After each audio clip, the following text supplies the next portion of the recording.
Hola con todos, bienvenidos a una nueva edición de Conversando con un matemático humanista.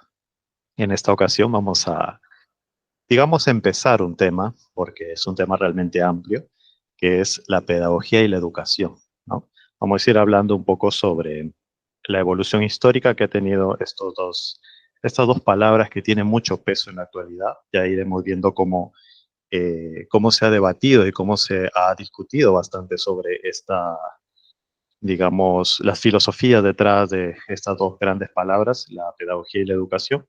Y también vamos a hablar un poco sobre qué caracteriza a la pedagogía y la educación de la matemática en los tiempos que corren, ¿no?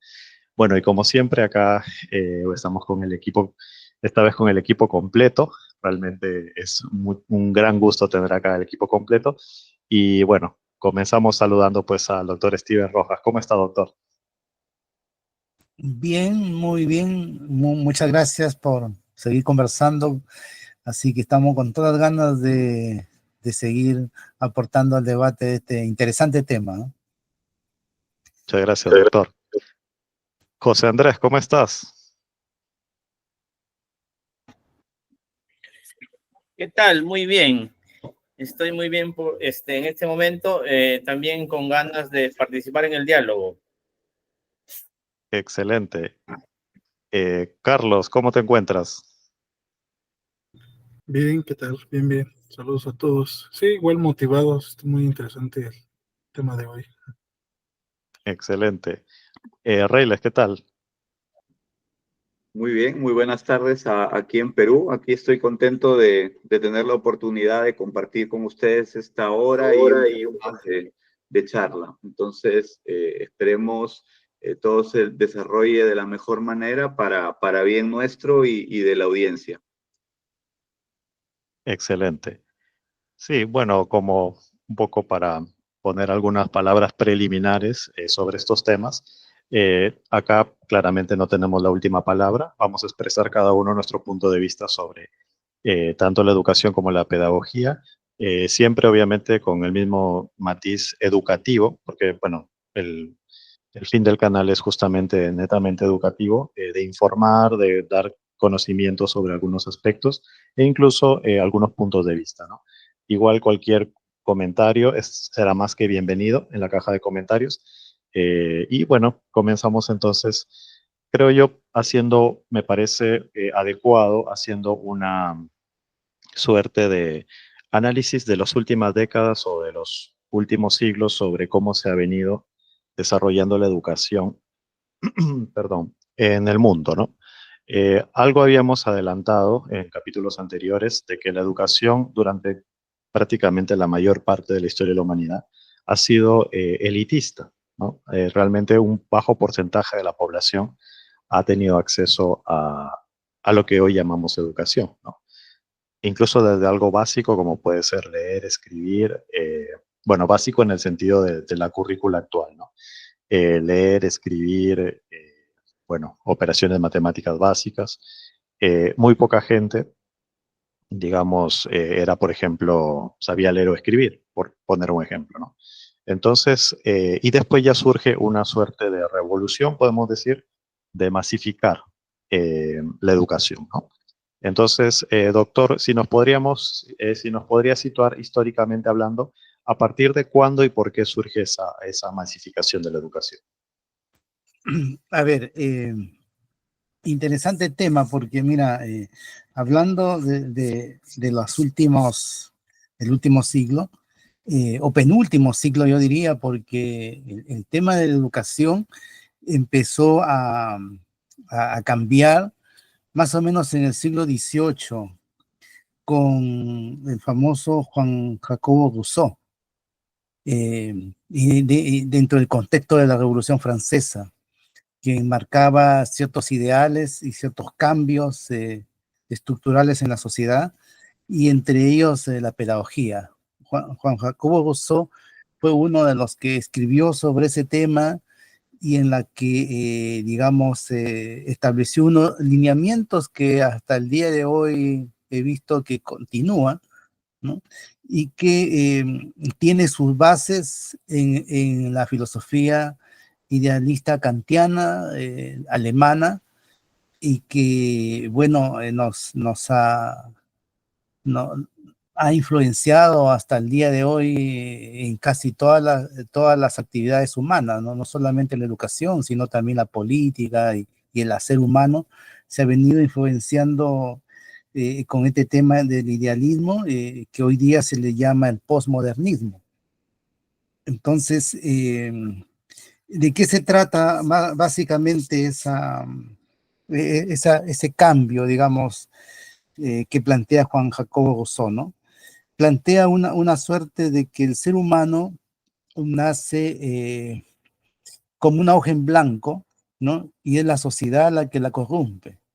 Entonces, al nacer como una hoja en blanco, significa que el niño, digamos, hay que educarlo, que la sociedad lo influye su educación, y por lo tanto nace esta idea de que las personas podrían autopercibirse como deseen, ¿no?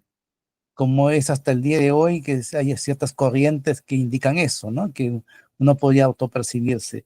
También establece una suerte de,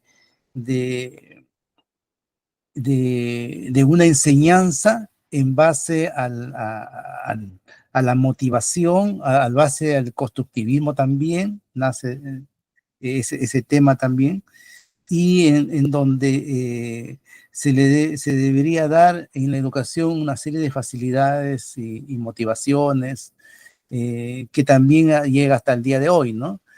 Pero estamos hablando de fines del siglo XVIII. Entonces, la educación no era masiva, como bien dijo Deming, ¿no? Y por lo tanto, eso era en las élites, se enseñaba así, ¿no? Pero cuando eso se empezó a masificar ya en el siglo XX, continuó y se profundizó, porque la masificación trajo un problema eh, que es el hecho de buscar maestros y profesores que puedan educar a tantas personas. Cómo llegar, en el caso, por ejemplo, de las matemáticas, llegar a enseñar esta matemática, digamos, compleja ya en las primeras décadas del siglo XX a la gran mayoría de la población, que en esa época un porcentaje amplio ni siquiera sabía escribir y leer. Entonces, trajo como consecuencia corrientes pedagógicas, ¿no? Estamos hablando de los años 30, 40, 50 del siglo pasado, corrientes pedagógicas que hasta el día de hoy están imperando en nuestra sociedad y que indican cambios curriculares, indican establecer una educación en base a, a que los niños y jóvenes se entretengan dentro de las salas de clase.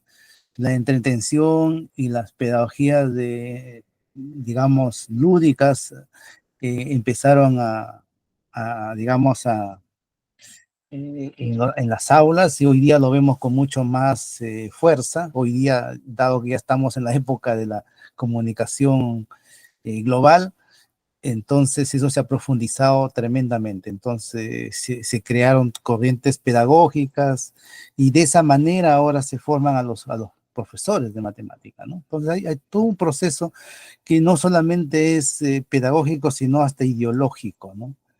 Y la desideología que, digamos, impregna a estas corrientes pedagógicas tienen una base filosófica fuerte, ¿no? Que es el idealismo, y que se ha convertido en lo que hoy se llama el posmodernismo, ¿no? Tenemos filósofos muy importantes dentro de la historia que son de esa índole, ¿no? Llámese, por ejemplo, Michel Foucault, el mismo Nietzsche, el mismo Hegel, ¿no? Partiendo de Kant hacia adelante, casi todos los filósofos manejan este discurso de relativizar todo, ¿no?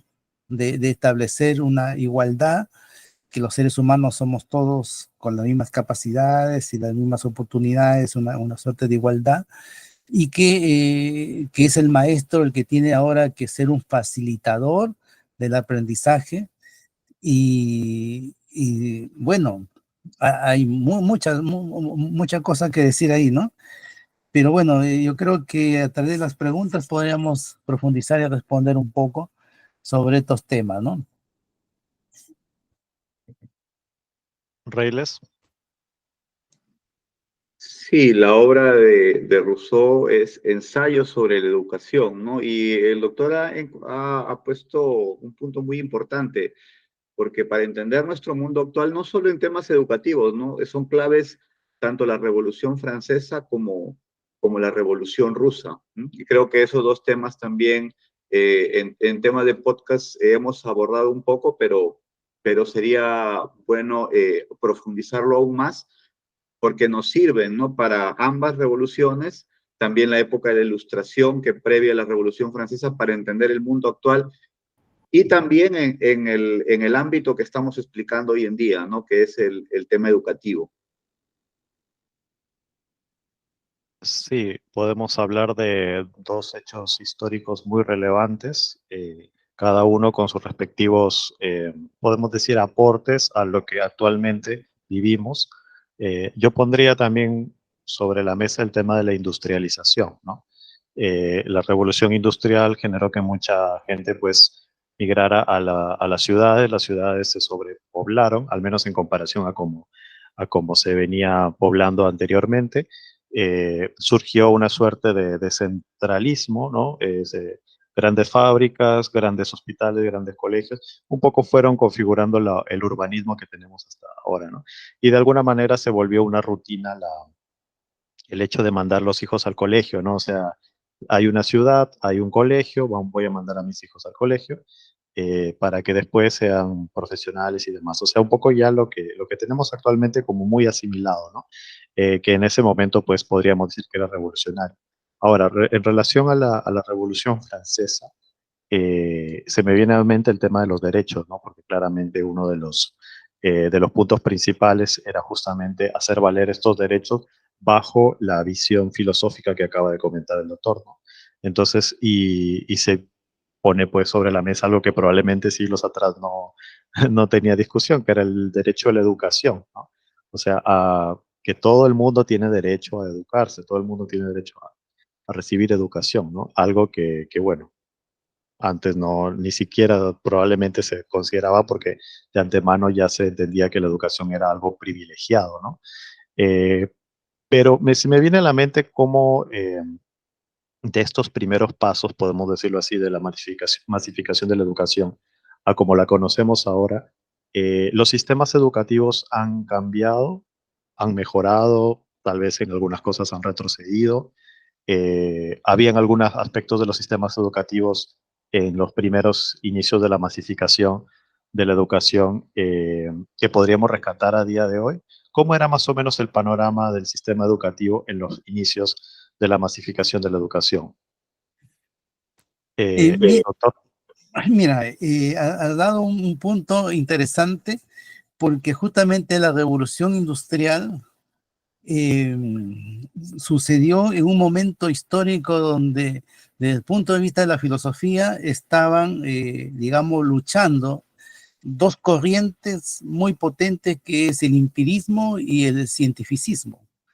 Mientras que el empirismo abocaba formar personas y para la industria, para las fábricas que se empezaban a gestar, de tal manera que la educación sea un poco más mecánica, con poco conocimiento, pero sí para obedecer, digamos, órdenes, obedecer protocolos, etcétera.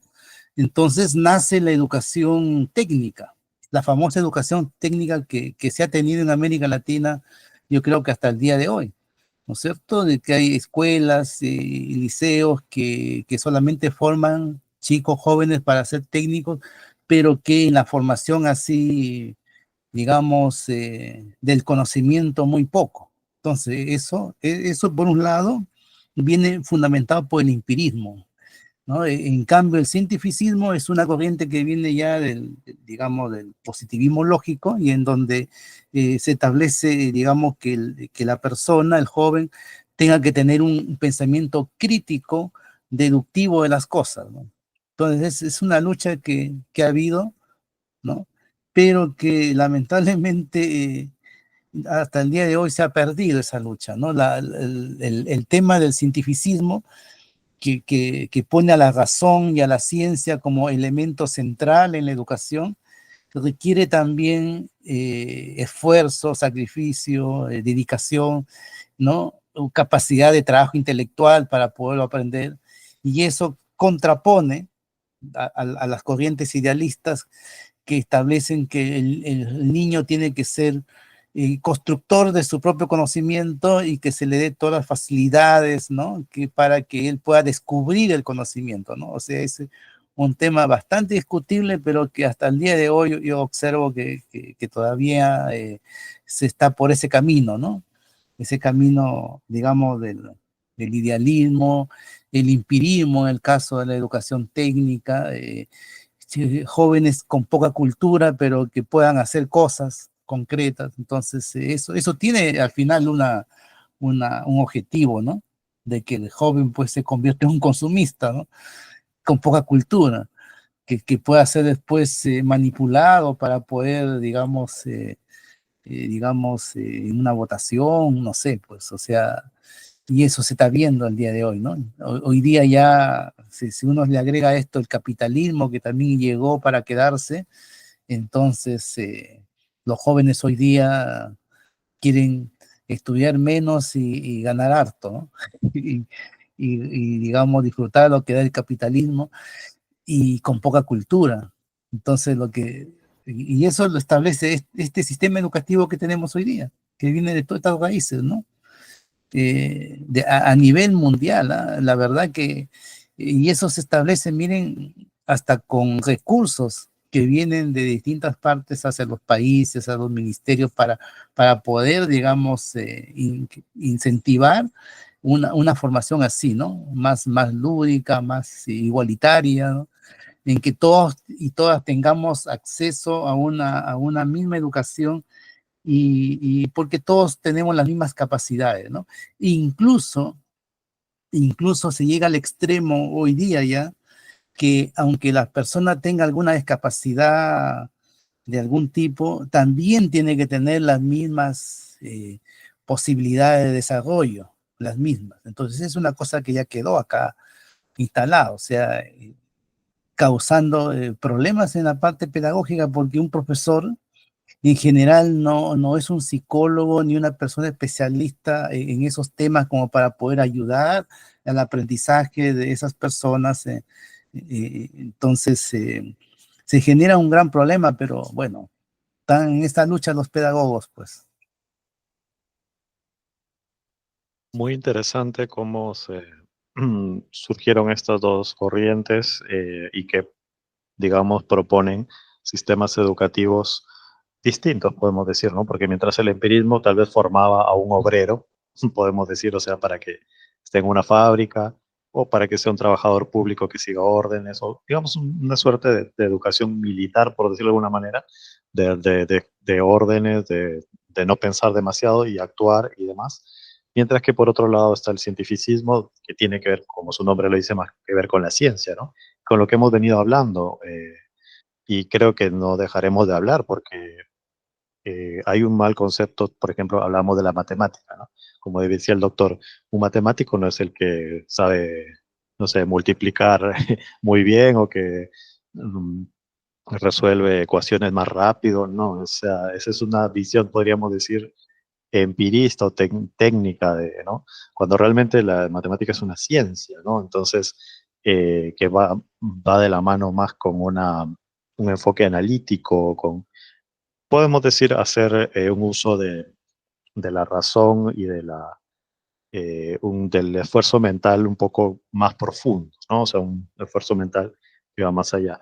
Ahora, eh, habiendo planteado estas diferencias entre los sistemas educativos, podemos ver, bueno, primero de todo, quiero hacer hincapié de lo importante que es la filosofía, ¿no? Como bien dijo el doctor, lo que en el siglo XVIII o en el siglo XX, hablando de la Revolución Rusa, se planteó sus bases filosóficas, es importante entenderlas porque eso nos ayuda a entender qué es lo que estamos viviendo ahora, ¿no? O sea, prácticamente lo que un grupo de escritores propusieron, probablemente de forma idealista, como dijo el doctor, ¿no? Pensar en el buen salvaje, de que nosotros hemos sido corrompidos por la sociedad, por la política, por las estructuras, que nosotros nacimos buenos y demás. O la otra visión, por ejemplo, la de Hobbes era, ¿no? De el hombre lobo del hombre, ¿no? O sea, ese tipo de escenarios, digamos, simplificados de la naturaleza humana y sus respectivas filosofías dan como consecuencia aspectos muy concretos, ¿no? Que nos atañen y nos afectan en el día a día. Ahora, volviendo al tema de los sistemas educativos, podemos decir que esta suerte de rivalidad o de contraposición entre cientificismo y empirismo dan como resultado al día de hoy sistemas educativos referentes. Por ejemplo, hay tal vez alguna tradición educativa de algún país o de alguna cultura que ha sido más, digamos, orientada al cientificismo, mientras que otros más orientados al empirismo.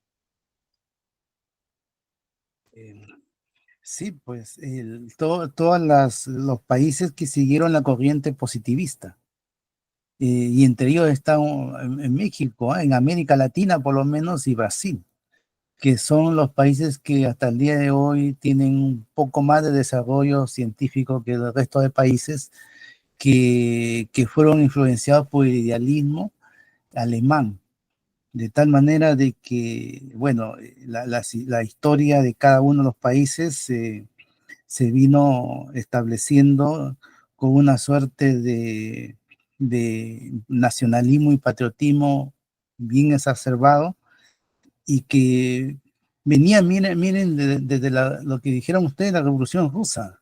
La Revolución Rusa, digamos, estableció una hegemonía de una ideología de izquierda, pero muy nacionalista, bastante nacionalista. Entonces, esa idea del nacionalismo llega a nosotros porque muchos de los hispanos, digamos, de los latinoamericanos en esas épocas, estuvieron en Europa, estuvieron en Francia, en Alemania, ¿no?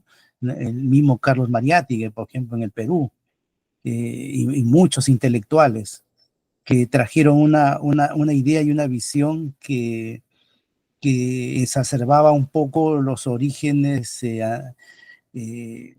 digamos, andinos de estas regiones, y que les decían de que, bueno, proviniendo de un gran imperio, ¿no? Un gran imperio incaico, en el caso peruano, podíamos ser nosotros faros que podrían alumbrar el conocimiento universal incluso, ¿no?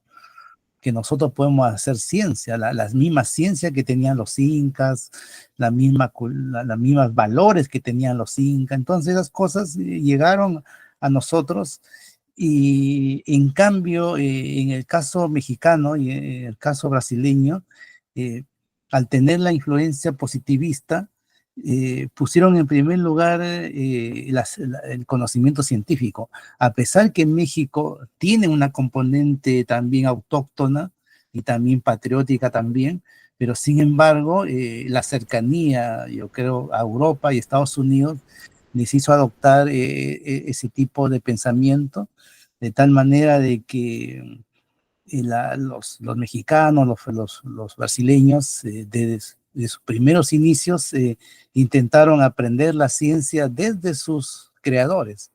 Reyles. Sí, quisiera hacer una pequeña corrección a algo que dije anteriormente. El libro de Rousseau sobre la educación se llamaba El Emilio.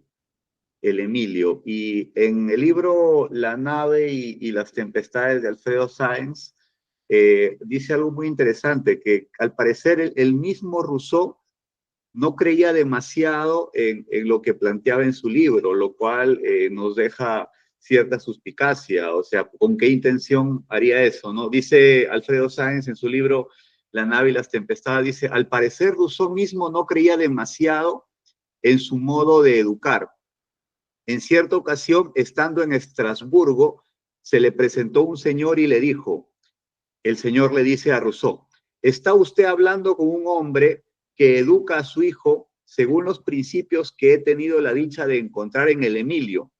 A lo que Rousseau respondió: lo siento por usted, señor, lo siento por usted y por su hijo. Eso creo que es muy, muy revelador, ¿no? Hay muchos filósofos que son muy conocidos por su obra, bueno, en cierta etapa de su vida, ¿no? Pero después hay obras posteriores que incluso rectifican a las obras anteriores, bueno, rectifican bajo su propia visión de ellos, ¿no? Y claro, nosotros nos quedamos tal vez con lo que pueda ser más útil o más conveniente, ¿no? Me aferro a esta obra, a este filósofo, a este pensamiento, para promover, promocionar, no sé, para divulgar una visión, ¿no?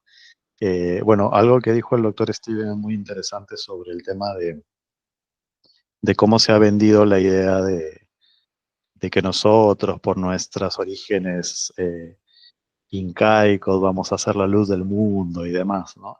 Que suena más a poesía, más a propio de una obra, digamos, literaria, que algo que tenga cierta base científica, ¿no? Porque realmente lo que la ciencia dice, más bien es el método científico, más bien dice que pues hay que desarrollarse siempre, ¿no? Desarrollarse, no quedarse atrás, no quedarnos en el pasado y innovar y todo, ¿no? Pero lo conecto, este pensamiento, ¿no? De que hay que guiarnos de los incas y demás, en el tema del buen salvaje, ¿no? Supongo que es una visión relacionada, ¿no? De que los incas, tan buenos ellos, tan justos ellos, tan disciplinados, ¿no? Y llegó los españoles y fueron corrompidos, ¿no? Que lamentablemente es una visión sesgada que tenemos actualmente en Latinoamérica, ¿no? De culpar a la conquista o a, digamos, el virreinato o el legado español de todos los males, ¿no? Algo así como si el latino o si el hispanoamericano es ocioso, es porque los españoles nos trajeron la ociosidad. Realmente los incas eran disciplinados, o los aztecas. Bueno, no sé si pasará lo mismo en México, Carlos, me gustaría también que me comentes, pero en Perú o en Sudamérica tenemos, incluso la educación a veces promueve esa visión de idealismo de las culturas prehispánicas, ¿no? O sea, de que llegó el español y nos trajo sus mentiras, su deshonestidad, su indisciplina, bueno, todos los males, todos los vicios, ¿no? Carlos. Sí, sí, es también acá un poco esa visión, como que nuestra cultura, y aquí voy a mencionar, como dices, aztecas o mexicas, que realmente era un pueblo del centro del país, pero para nosotros hay más culturas, ¿no? Pero esta fue como la que tenía ese momento como el mejor desarrollo. Y algo que quizá, agregando esto y lo quería comentar, quizá también como que culpamos un poco, ¿no? A los españoles. Sucede que, no sé, en otras partes del mundo, pero acá había escuela para niños. O sea, estas culturas prehispánicas tenían escuela para niños. Entonces, desde niños ya iban a la escuela, había clases de historia, de higiene personal, también para ser guerrero, etcétera. Entonces, como que culpamos un poco en el sentido de decir, eh, se priva de esa educación de la niñez, pues, ¿no?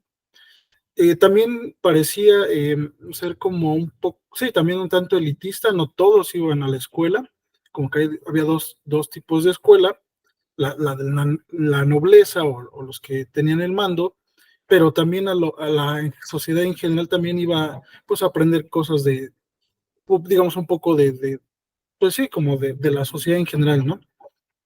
Entonces, como que sí, también como decimos, no, es que los españoles nos quitaron esa como educación inicial, ¿no? Ese deseo de estudiar desde niños, ¿no? También como que eso también sí los culpamos. Claro, claro, creo que Creo tiene que mucho tiene que ver mucho que ver con esa, con ese con ese indigenismo, ¿no? indigenismo, Que ¿no? comentábamos. Sí, Yo quería comentar una pequeña cosa que viene al caso de este tema, ¿no? Si bien es cierto, México, como bien dijo Carlos, ¿no? Eh, es probablemente de entre todas las culturas que ha habido, digamos, en nuestra América, la más desarrollada, ¿no? No solamente tenían esta estructura escolar, sino también tenían matemática, tenían operaciones matemáticas importantes, o sea, entonces un poco más desarrollada que los incas.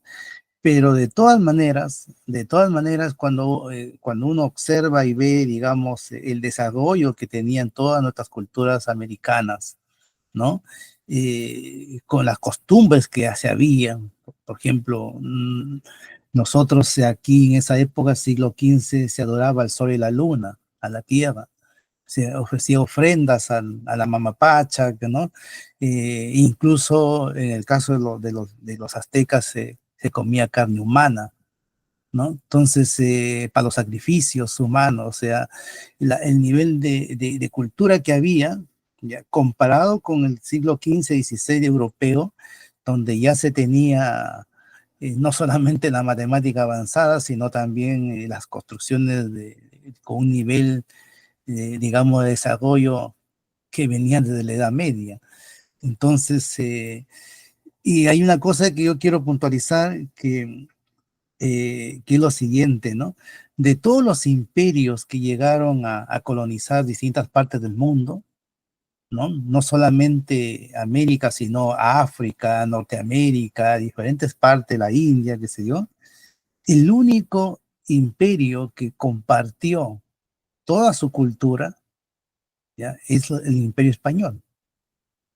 Porque si ustedes observan, cuando llegaron, por ejemplo, los holandeses, los belgas, los franceses al África, a la India, ¿no? Los ingleses a Estados Unidos también, en una época que llegaron igual, ellos no se mezclaron con los indígenas de ahí del lugar, ¿no?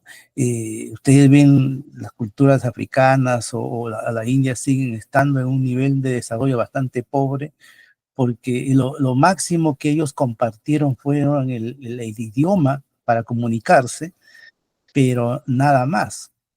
O sea, nosotros en cambio acá en América Latina, desde que llegó el español ya se mezcló incluso con la realeza, ¿no?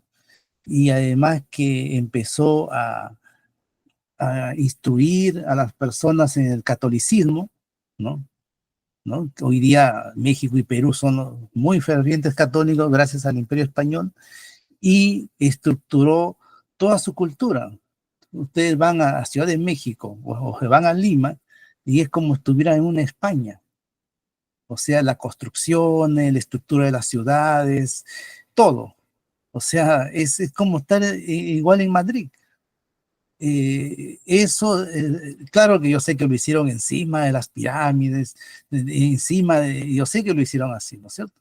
Entonces, pero empezó un mestizaje inédito en el mundo, porque todo lo demás, miren, los ingleses llegaron a Estados Unidos y como ustedes pueden observar, los ingleses, los norteamericanos siguen siendo ingleses, ¿no? No hubo un mestizaje, ¿no? De ningún tipo. Igual en el África, igual en la India, donde fueron los españoles, los europeos, en cambio el español no, el español generó un mestizaje, una raza nueva, digamos, la que somos hoy día nosotros. Somos parte del Imperio Español.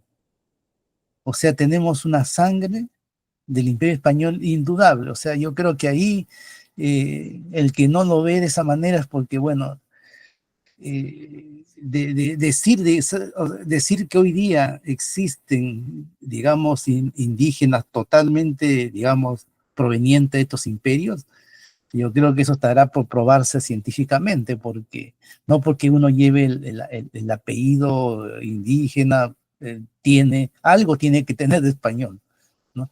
El mismo hecho, nomás que uno observa que ya las personas, por ejemplo, hoy día, les crece la barba, por ejemplo o se les cae el pelo. Son genética europea.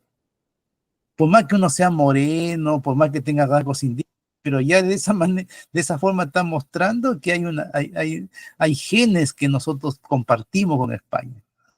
Entonces, en ese aspecto yo creo que ha sido positivo, digamos, la llegada de estos señores. Yo sé que también ha habido excesos y todo, o sea, eso está documentado, está totalmente documentado de los excesos que hubo, porque ustedes saben, en esa época no habían las comunicaciones de hoy día, ¿no? La evidencia que muestran los historiadores y que de parte de los reyes españoles nunca se consideró acá América como colonia, sino como parte del Imperio Español, y todas las leyes que ellos instauraban simplemente no eran obedecidos acá en América, aquí, con las personas que estaban acá, y por eso después hubo la independencia y todos los abusos que había. Pero culturalmente yo creo que hemos pasado de ser, o sea, pueblos, ¿no? Imagínense, ¿en qué momento de la historia el ser humano, el caso de los incas, no conocía ni la rueda, no tenían escritura y tenían construcciones de piedras? Entonces, ¿en qué época de la historia tendríamos que remontar a 10 siglos antes de Cristo, ¿no? En la época, no sé, de los hebreos, en esa época, teníamos más o menos así, ¿no? Ese tipo de desarrollo. Y llegan gente del siglo XV y se mezclan con nosotros. Y eso es lo que somos nosotros hoy día ya. Ya somos mestizos que tenemos parte de nuestras culturas indígenas y también del Imperio Español. Entonces, yo creo que eso hay que rescatarlo, y a veces las personas dicen, no, es que España nos robó, y eso es cierto, llevaron muchos minerales para Europa, pero España en ese momento, miren, no sé si ustedes están informados, vivía una suerte de guerra con Inglaterra, ¿no? Inglaterra fue el generador de establecer lo que se llama la leyenda negra, la famosa leyenda negra contra España. Entonces, fue el primero que incentivó la independencia de los Estados americanos contra España. Entonces, todo el dinero que se iba desde acá, o sea, tenían que invertirlo en buques, en armas para poder, y todo se les fue en nada. O sea, al final España quedó más pobre que América. En esas épocas, fíjense, hay evidencia histórica que en México las personas tenían mejor calidad de vida que en el mismo España, en esa época. Imagínense, eso está mostrado, por eso se venían muchos a vivir a México. Estamos hablando antes de la independencia, pues, ¿no? Entonces, y después ya nosotros hemos sido ya, digamos, dueños de nuestro propio destino. Después de las independencias, todo lo que ha sucedido de ahí en adelante es ya enteramente culpa nuestra, ¿no? Pero les cuento que antes de eso éramos parte del Imperio Español, ¿no? Entonces, pero bueno, eso nomás quería puntualizar. Reyes. Sí, bueno, se ha tratado un poco el tema del indigenismo. Esta visión idílica del mundo primitivo también está en concordancia con Rousseau, con este mito del buen salvaje. Según Alfredo Sáenz, esta visión idílica del mundo primitivo, Rousseau la toma de Fénelon, que es un autor que también habría influido en la figura del rey Luis XVI, ¿no? ¿En qué manera influyó en rey Luis XVI? En que no tomó en su momento la decisión de poner orden cuando se alzaba la revolución, ¿no? Si el hombre es bueno, entonces solamente hay que darle libertad, no importa si está saliendo a quemar cosas, hay que darle libertad porque el hombre es intrínsecamente bueno. De ahí, de este relato del buen salvaje, también tenemos un poquito quizá no un poquito, también eso influye en la visión idílica del mundo primitivo aquí en América. Un poco tratando de adentrarnos en la figura de Rousseau, al parecer, según un dato que he estado leyendo, al parecer, esto del buen salvaje Rousseau posiblemente lo había basado en su propia personalidad, es decir, su modo de pensar basado en su propia personalidad, porque al parecer era una persona bastante vanidosa. Dice el libro del padre Alfredo Sainz, en la parte de la Revolución Francesa, dice, Rousseau fue un hombre de una vanidad apabullante, muy próxima a la soberbia. Poco antes de morir, así le escribía a Malesherbes, conozco mis grandes faltas y siento vivamente mis vicios, que una aclaración, eran bastantes. Pero dice Rousseau, conozco mis grandes faltas y siento vivamente mis vicios, pero a pesar de esto moriré lleno de confianza en el Ser Supremo, persuadido de que todos los hombres a quienes he observado en mi vida, ninguno era mejor que yo. Bueno, creo que las palabras sobran. No conoció en su vida a alguien mejor que él. Bueno, creo yo que esto, Voltaire también tenía, creo, también creo que era parte también de la bohemia, de lo que ahorita le llamamos la vida de bohemia, que es, bueno, ya hablaremos en otro momento sobre la bohemia en la vida de los matemáticos, también debe haber, supongo, ¿no? La bohemia matemática. Pero bueno, es claro, es esclarecedor justamente esa visión que tenía es como que, claro, la interpretación, la visión que tenía, la trasladaba a una filosofía desde el punto, bueno, una filosofía prácticamente determinista, ¿no? O sea, el hombre es bueno, no tengo cómo demostrarlo, pero bueno, ahí está, el hombre es bueno, suena bonito, es una idea que suena bien, claro.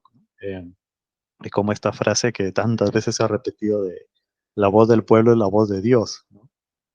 Justamente me hizo acordar cuando Rey les comentaba del rey que, claro, veía las revueltas sociales y decía, bueno, esto no tiene nada malo porque el hombre es bueno, ¿no? Pero bueno, después ya vimos lo que fue Robespierre y bueno, todo lo que ya conocemos, ¿no?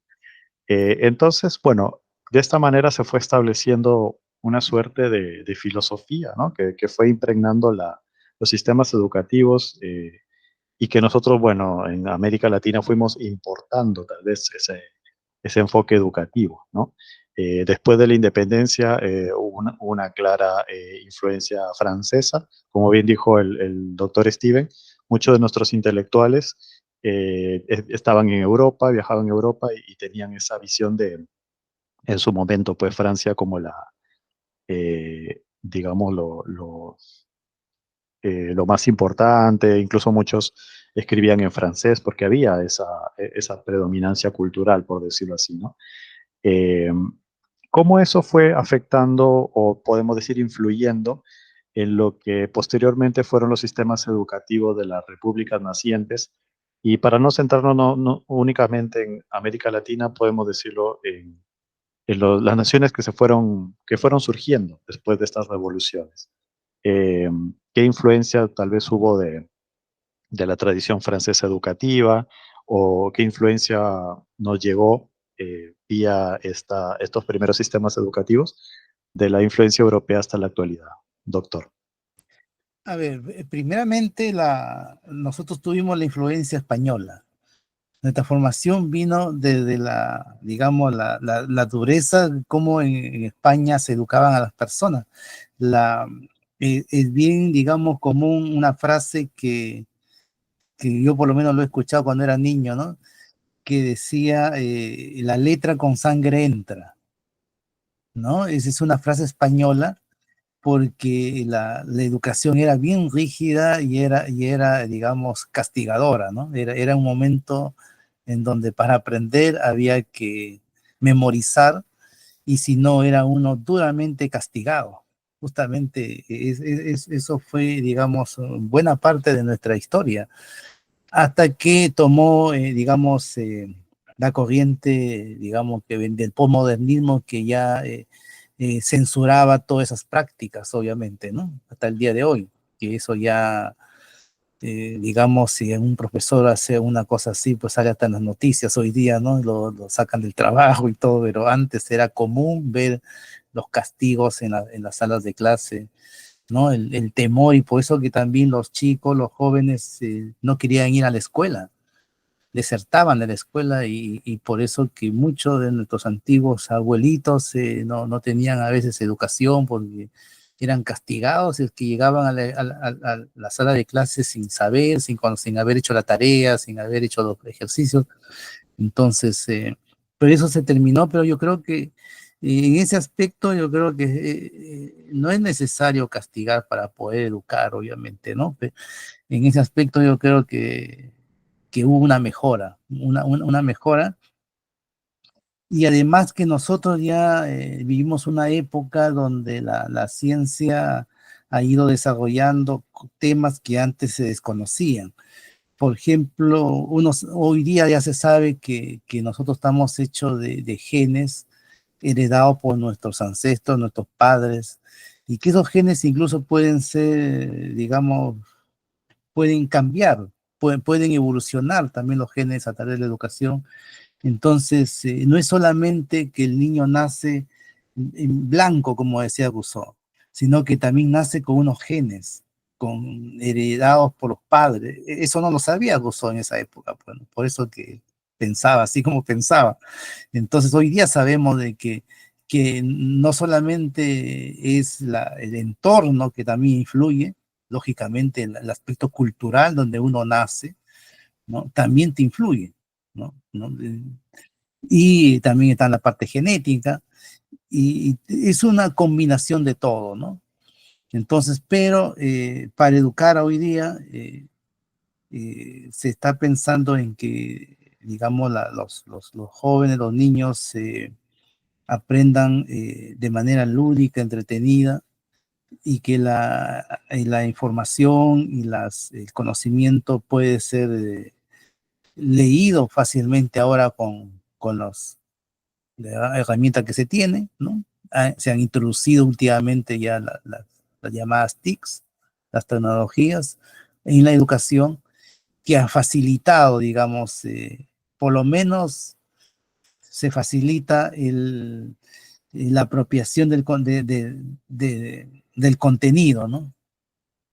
Por lo menos el entendimiento del contenido, pero, pero de ahí a decir de que eso se interiorice, se aprenda en sí, ya ese es otro tema. O sea, entonces esa es una de las cosas que ha quedado en esta pedagogía que tenemos postmoderna, que todo se relativiza y que hay que ser muy inclusivo y tener perspectiva de género también en la educación, eh, y que hoy día pues los chicos aprenden poco, aprenden muy poco. Eso es lo que hoy día se observa, ¿no? Pero bueno, algún día podrá cambiar esto, ¿no? Sí, es interesante lo que comentó sobre la tradición española de, bueno, de la educación severa, ¿no?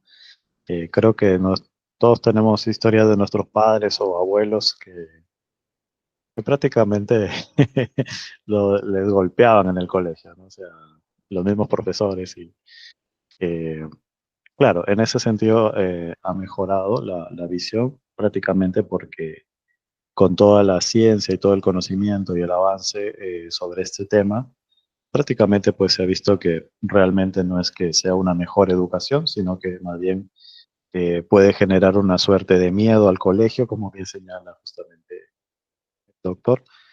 Eh, Hay un tema que me gustaría tratar, que tiene que ver justamente con la situación de nuestros abuelos y padres frente a nuestra situación ante la educación, ¿no? Es muy sabido que en la época, pues, de nuestros abuelos, mucha gente no culminaba sus estudios y algunos ni siquiera tenían estudios, ¿no? Pero de alguna manera la sociedad o la economía no buscaba tantos profesionales, sino que más bien buscaba gente pues que vaya a las fábricas, que haga un proceso mecánico manual o gente que vaya al campo y haga un proceso muy similar prácticamente todos los días, ¿no? Con algunos cambios y demás. Entonces, podemos decir que de alguna manera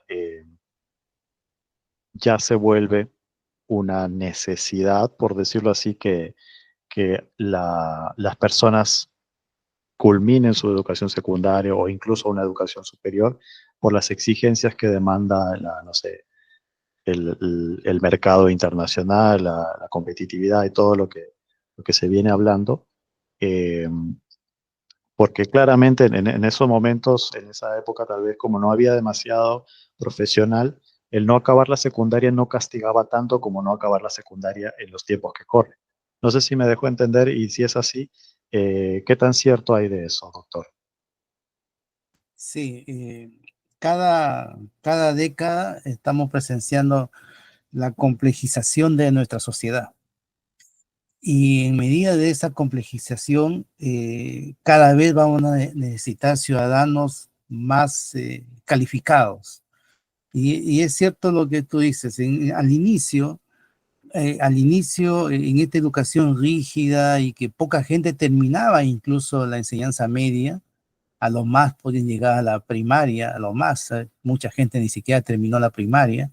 Ya con la enseñanza media, ya esa persona era como tener un nivel de educación superior y que le permitía trabajar en los mejores lugares, por lo menos de administrativo, de hacer algún trámite burocrático, ¿no? Y mucha menos gente llegaba a la universidad. Pero eran épocas, estamos hablando de los 60, 70, por ahí, ¿no? Y de a poco se ha ido complejizando de tal manera que muchos de esos trabajos que realizaban personas con poca educación se han ido automatizando también. Entonces ya se requerían menos personas para hacer esos trabajos y por lo tanto la educación apuntaba, siguiendo este empirismo, apuntaba ahora de nuevo a hacer una educación técnica, una educación que permita que el joven salga ya a trabajar en alguna profesión técnica, ¿no? Llámese contador técnico, mecánico, electricista, qué sé yo, ¿no? Eso ya estamos hablando de los años 70, por ahí, ¿no? Eh, pero ahora observamos que una década después, observamos que se ha ido complejizando más digamos, la sociedad, y además que las expectativas que la sociedad tiene ahora han subido, porque antiguamente la persona, para él era suficiente tener un sueldo para poder subsistir, era suficiente, ¿no? Hoy día se necesita un sueldo ya no para subsistir, sino también para tener algunas, digamos, viajes, no sé, pues comprarse ropa, comprarse cosas y de vacaciones. Entonces eso requiere ya un trabajo, tener un trabajo que tenga mayor remuneración, y para eso hay que educarse más. Entonces la educación se ha abierto ahora hasta la universidad, ¿no? La universidad hoy día es el lugar donde los jóvenes, los padres piensan que estando terminando una carrera universitaria pueden tener un trabajo que ya no solamente puedan subsistir, sino que también puedan gozar un poco del capitalismo, ¿no?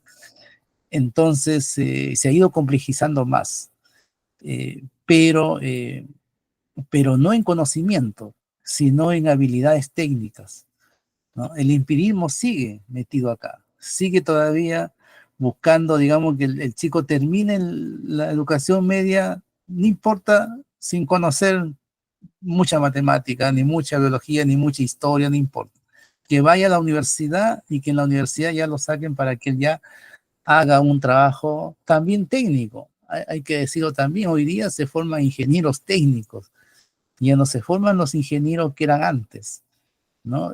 ¿Por qué? Porque ahora hay un proceso digamos, que las universidades están pasando, que es un proceso de acreditaciones, de establecer, digamos, rendimiento escolar o universitario, que hacen de que las exigencias dentro de la universidad ya no sean las mismas que las de antes, porque si no, pues el profesor puede ser llamado a atención, y las universidades no quieren quedarse sin alumnos, o sea, una serie de problemas que hoy día hacen de que se facilite ya la educación universitaria. Y ya en el siglo, miren, ya estamos ya en la segunda década del siglo XXI, ya pasamos a los posgrados hoy día ya. Eso mismo es pasado ahora en magíster hasta el doctorado ya. O sea, hoy día ya el profesional, ¿no? ¿Quién no tiene una maestría hoy día? Por lo menos en el Perú, ¿no? ¿Quién no tiene un doctorado? Todo el mundo lo puede obtener. Entonces se ha ido complejizando la sociedad y se ha ido también complejizando la formación y para lo mismo, ¿no? Poner a esa persona con un nivel económico que le pueda permitir, digamos, gozar del capitalismo, ¿no? Eso es, digamos, ya, pero ¿cuál es digamos, lo que no se dice dentro de ese desarrollo? Y que la parte del conocimiento en sí se ha dejado de lado. Hoy día ya no es necesario conocer, aprender, ¿no? Ahora es necesario innovar, ser creativo. Esa es la palabra de la pedagogía del postmodernismo. Entonces, no es necesario saber cosas, sino que el chico está en el colegio, incluso ya puede ya ser creativo, ser innovador, crear, construir su propio conocimiento. Entonces, son falacias que lamentablemente se han instalado, ¿no? Se han instalado porque, por ejemplo, yo le digo, a ningún pedagogo me ha podido responder, miren la siguiente pregunta. Ningún pedagogo. El teorema de Pitágoras, ¿ya? Que ellos tienen que enseñar en los primeros años y que tiene que el alumno redescubrirlo, reinventarlo. Entonces, yo les he dicho de qué manera hacen de que un niño pueda redescubrir algo que la humanidad trató siglos de poder desarrollar. O sea, si es que el profesor no le da una ayuda, una cosa que lo encamine, ¿no es cierto? O sea, no es que el niño sea creativo sin conocimiento. Primero hay que tener conocimiento para poder ser creativo. Entonces, esas cosas se han olvidado hoy día con esta pedagogía que tenemos en este momento. Y se han olvidado porque justamente el adquirir conocimiento requiere ya de esfuerzo intelectual. Y eso se trata de evitar. Se trata de evitar de que el chico se esfuerce y que el chico, digamos, tenga, digamos, esta cultura digamos, de sacrificarse, así entre comillas, porque en realidad no es ningún sacrificio, pero sí un esfuerzo intelectual para aprender algo, para conocer algo, el tener hambre de conocer. Una vez que uno tiene el conocimiento, puede lograr ser creativo, ¿no? Y yo lo digo siempre porque sucede que, por ejemplo, Newton o Einstein o cualquier científico que uno quiera ver, ellos no crearon sus teorías y sus descubrimientos sin conocimiento. Tuvieron que tener conocimiento previo, tuvieron que desarrollar, estar horas y horas. El caso de Newton, pues estudiaba día y noche, no se olvidaba hasta de comer, de almorzar, de todo, ¿no? Entonces, y con el nivel de inteligencia que tenían, le dio los frutos, pero era un amante del conocimiento. Entonces, eso se ha perdido hoy día. Hoy día ya, no, pues queremos que el niño llegue hasta el doctorado, incluso hasta el doctorado. O sea, es una cosa terrible que está pasando digamos, de que, porque llegar al doctorado, miren, es estar, digamos, al nivel máximo en una disciplina, en un tema, digamos. Estar en la cumbre del conocimiento, en ese tema. Y eso requiere años de formación. Y un doctorado, pues, necesita el alumno dedicarse exclusivamente a eso. Años. Pero cuando hay programas, por ejemplo, que te dan un doctorado solamente, que te vas un fin de semana a estudiar, digamos, ahí sentarte con diapositivas y después ya te haces doctor y así, y ¿no? O te haces magíster y te haces así. Entonces, todo eso es dentro de este sistema pedagógico del postmodernismo, que le indican, lo importante es investigar, dicen, investigar, generar conocimiento. Eso es lo que le dicen a los jóvenes, a las personas, ¿no? Y claro, pues, ¿qué van a investigar si no tienen conocimiento? Y ahí nacen, pues, los plagios, nacen una serie de tesis que no tienen ningún valor académico y nada, pero, bueno, se ha dado el caso incluso de universidades, y no, y una vez estuve presente incluso, ¿eh? Yo lo puedo decir porque he sido testigo, digamos, de ver cómo se defienden 20 magíteres en un ratito, 15 minutos por cada uno, con el mismo jurado. Entonces, eso de ahí es una vergüenza, ¿no? Pero está dentro de esta corriente, de darle a las personas hoy día digamos, certificaciones que le permitan, digamos, mejorar, digamos, su nivel de vida y todo, pero lo que no se dice que eso también es un lucro y un enriquecimiento de esas instituciones que no tiene precedente en la historia, yo creo, de la humanidad, porque nunca ha habido tanto investigador en la historia como es hoy día, ¿no? Nunca. Entonces, eso es producto de esta pedagogía. Todo esto es producto de este relativismo y de esta pedagogía que no fomenta el esfuerzo, no fomenta la seriedad en el trabajo, pero fíjate que en los países desarrollados sí lo fomentan, ¿no? O sea, claro, en los países donde hay realmente avance científico, tecnológico, ahí sí es muy distinto, porque ahí esos países invierten justamente en educación, invierten en darle becas de mantención para que una persona con talento llegue y se dedique exclusivamente, ¿no? Y hay países que te dan becas, incluso aquí en América Latina. Brasil, por ejemplo, es uno de ellos. México también sé que da becas, ¿no? Chile, te dan becas para que tú te dediques, ¿no? Y estés ahí, digamos, dedicado en el tema que te quieres especializar. Carlos.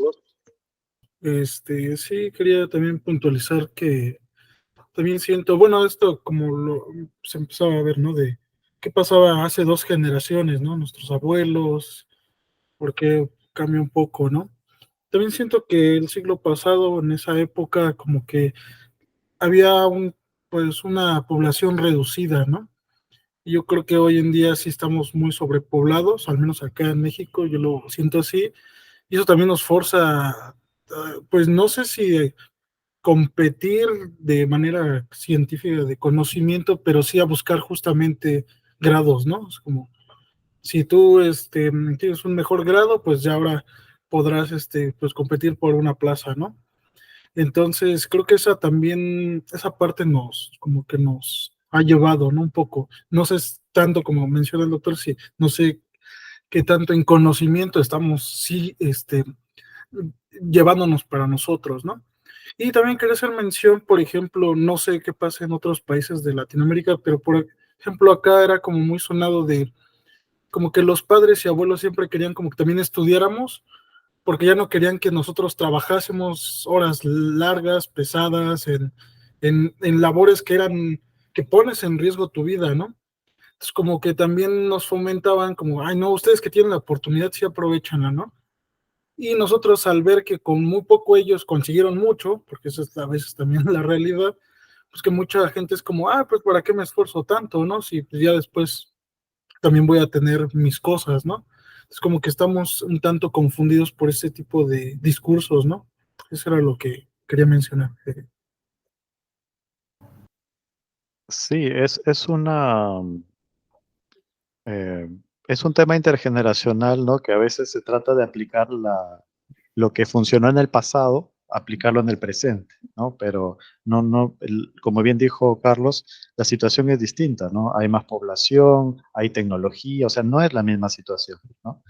Yo me acuerdo en una empresa en la que trabajé, el dueño prácticamente, palabra más, palabra menos, decía que no hacía falta ni la secundaria ni la universidad para sacar adelante una empresa.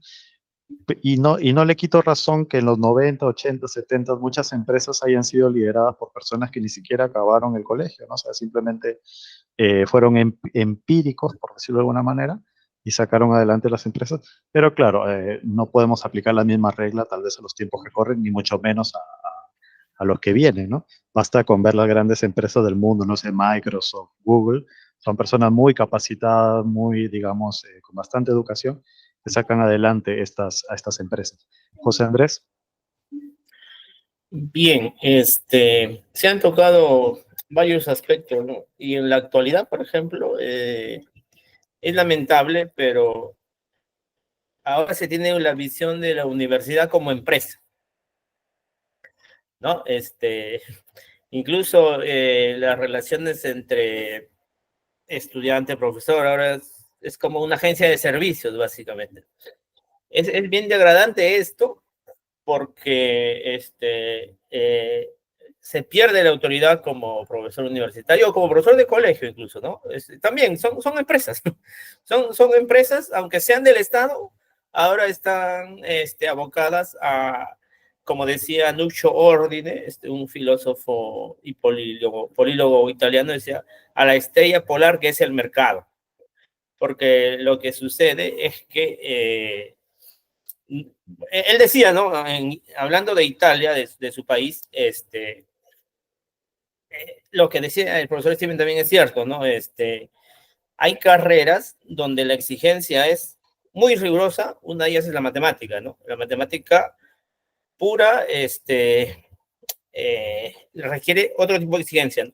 Pero Nuccio Ordine decía, en la universidad donde trabajaba, dice, ingresan 300 en el primer ciclo y luego de 4 años se gradúan 300.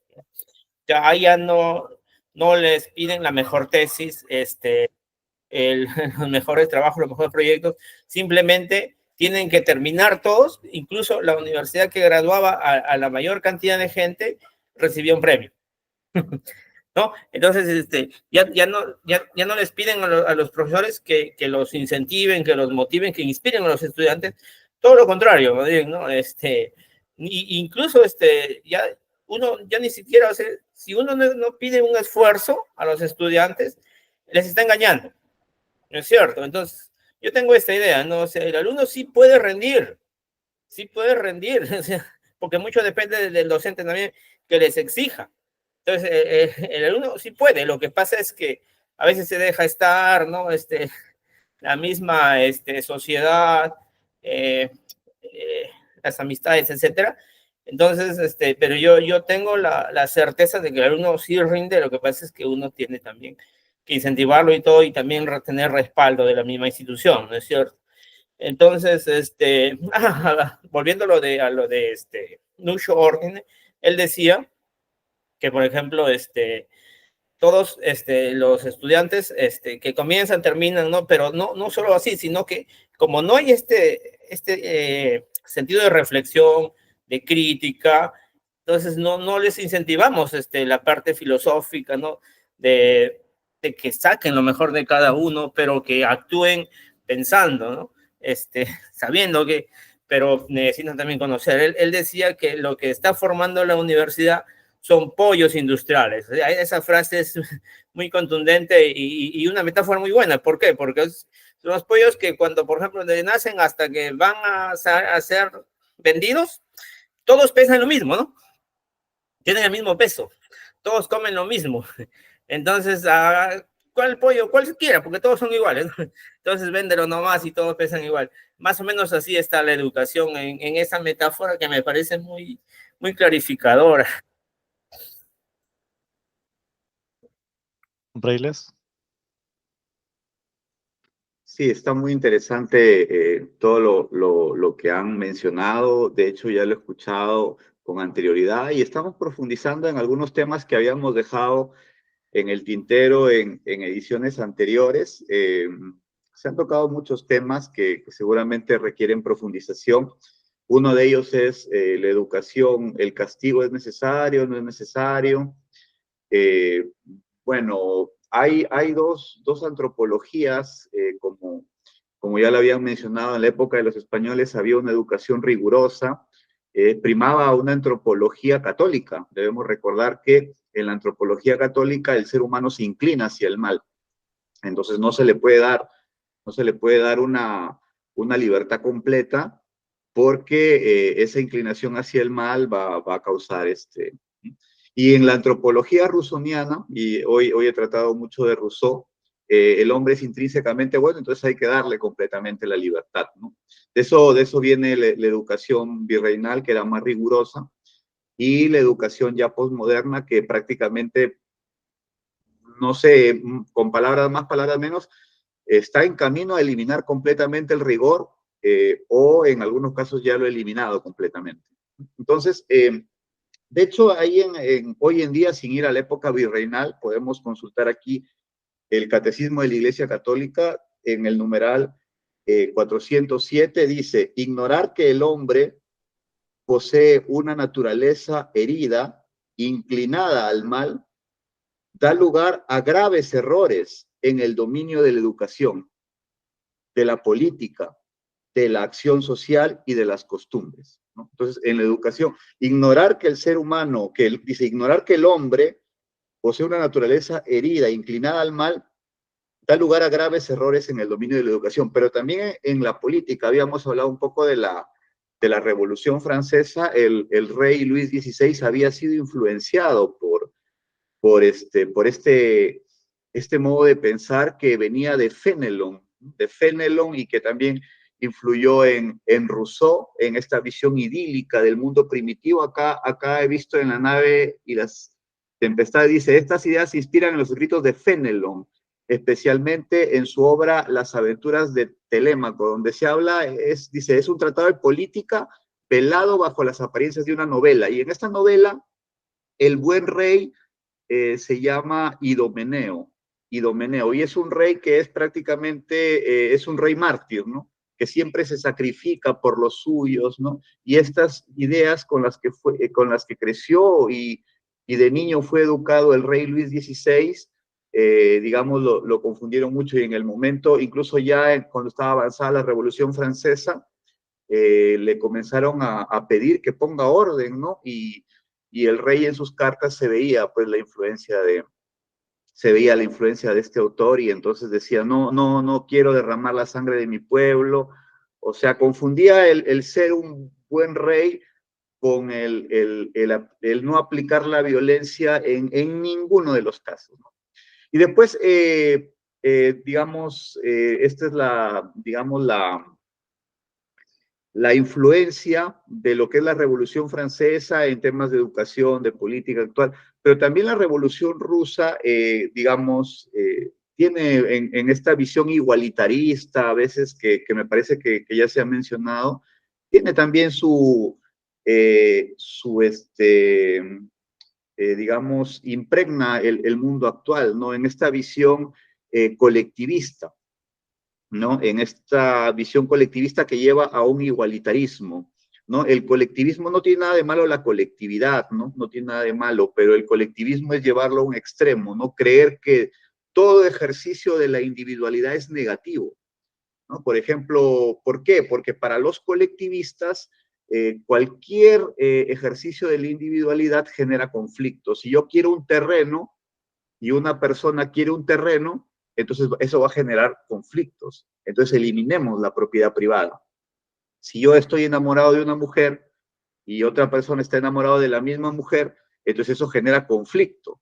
Entonces eliminemos la familia, que no hayan esposos ni esposas y que sea todos contra todos, ¿no? Que no haya ningún tipo de pertenencia de ningún tipo, ¿no? Entonces, eso genera un igualitarismo donde todos debemos pensar de lo mismo, donde prácticamente la sociedad se vuelve un puré de personas, una masa amorfa.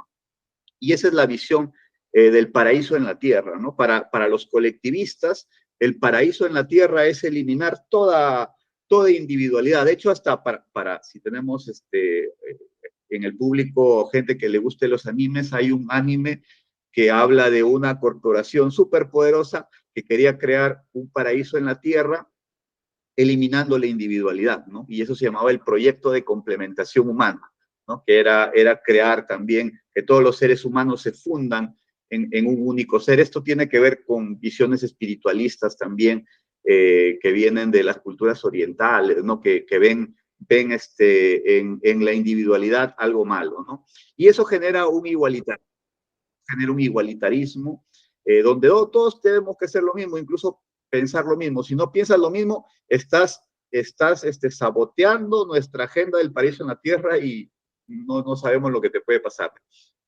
Entonces, eso genera el igualitarismo, que a veces también se traslada a la educación en esta visión de que no debe haber ganadores y perdedores, no todos son ganadores, a todos les ponemos medalla de oro, incluso una vez escuché hace años, hace muchos años, no debe haber concursos porque todos son iguales, los que pierdan se van a sentir mal y así, etcétera. José Andrés.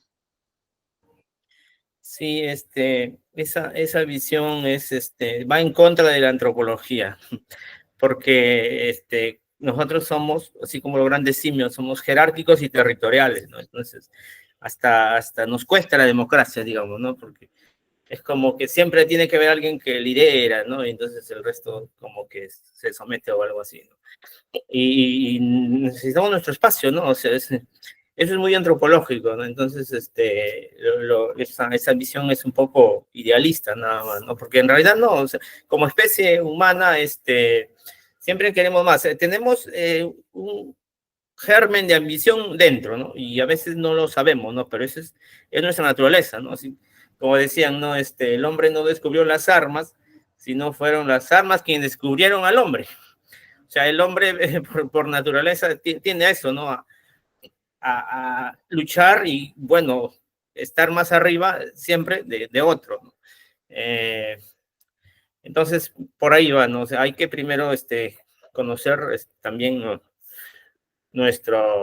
Antropológicamente, ¿no? ¿Cómo somos? Claro, hay como algunos principios fundamentales de lo que constituye ser humano, ¿no? Y cabe preguntarse hasta qué punto esos principios podemos decir que son limitantes. A ver, vamos a explicar, quiero explicar un poco mi concepto. Hay muchas cosas que son de la naturaleza humana, no sé, el conflicto, podemos decir egoísmo, una suerte de situaciones que de alguna manera las instituciones han tratado de sopesar, ¿no? O sea, por ejemplo, supongamos de que pensemos de que el hombre es lobo del hombre, por ejemplo, ¿no? Y de que si no hay un Estado fuerte, va a haber un caos total, ¿no? Que cada quien pues va a velar por su interés, usando la fuerza, incluso si vemos un poco los primeros estadios del desarrollo de la humanidad, vemos bastante de estas situaciones, ¿no? De muchas tribus que podrían ser más adelantadas en términos de conocimiento, pero como no tenían el hierro, por ejemplo, ¿no? La tecnología militar, ¿no? Eran prácticamente desaparecidas o, digamos, sometidas, ¿no? Por ejemplo, los griegos, ¿no? Los griegos, que hemos hablado bastante de los griegos, ¿no? Pero bueno, surgió Roma, surgieron una serie de, de imperios que, bueno, valieron mucho de su estabilidad mediante el uso de la fuerza, ¿no? ¿A qué quiero llegar? Que hay cosas que tal vez a lo largo de los siglos las instituciones han venido limitando un poco tal vez ese carácter caótico o carácter violento que podamos tener nosotros dentro de nuestra más primitiva, digamos, esencia. Eh, pero pensar tal vez que el colectivismo, pensar que eliminar todo tipo de dificultades en la educación, pensar de que eso es una forma de generar también una institución que compense un aspecto negativo de la humanidad, creo que ahí ya más bien estamos yendo demasiado lejos porque hasta qué punto ese aspecto que tenemos de seres humanos de sobresalir, de esforzarnos, de querer ser alguien, es negativo, ¿no? ¿Cómo percibimos, cómo interpretamos eso, ¿no?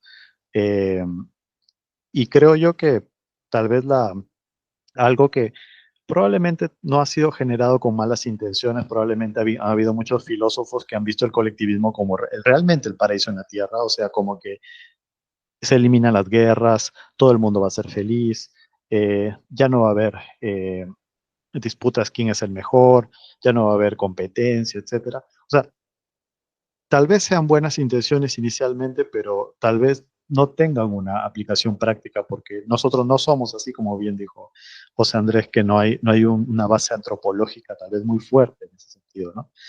Eh, y bueno, eso quería solamente comentar eso respecto que algunas personas lo ven como el futuro, o sea, como un estadio superior de la humanidad, el hecho de eliminar nuestra parte individualista, ¿no? Eliminar nuestro yo, ¿no? Nuestro deseo de sobresalir, eh, pero probablemente traiga, y de hecho estamos viendo consecuencias en la sociedad, en la forma de pensar de las personas, ¿no? Incluso consecuencias económicas también, ¿no? Por ejemplo, la revolución rusa prácticamente pues fue el inicio de un periodo económico que terminó pues en la caída del muro de Berlín, prácticamente eh, implosionó la Rusia soviética debido precisamente pues a que no había un sustento económico para para digamos esas filosofías, ¿no? Por más bonitas que podían sonar en la teoría, ¿no? Entonces, pero sin embargo, hay como bien acaban o han señalado, hay un rezago, ¿cómo decirlo? Una consecuencia de esos pensamientos que se da en lo que se llama que se ha dado en llamar el marxismo cultural, ¿no? O sea, es cierto que en el choque entre el comunismo y capitalismo, eh, cayó el muro de Berlín y pues el capitalismo, se extendió, capitalismo financiero, neoliberalismo, todo lo que podamos decir, pero me parece que en la sociedad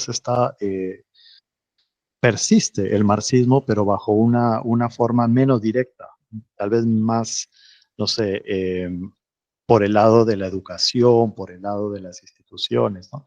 Reyes. Sí, es algo muy actual. De hecho, el presidente de Argentina, Javier Milei, ante la ONU ha dicho esto, que las agendas actuales, toda la atmósfera que vivimos actualmente está cargada de colectivismo. Creo que es un discurso de 15 minutos, creo, pero Javier Milei es liberal y hay que tener cuidado también con llevar, ya he hablado mal del colectivismo porque me parece monstruoso. De hecho, ya se han visto las consecuencias.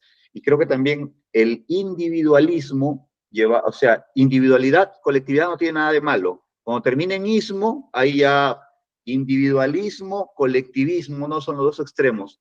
Entonces, el individualismo es yo hago lo que quiero y cada quien que haga lo que quiera y así el mundo va a ser feliz, ¿no?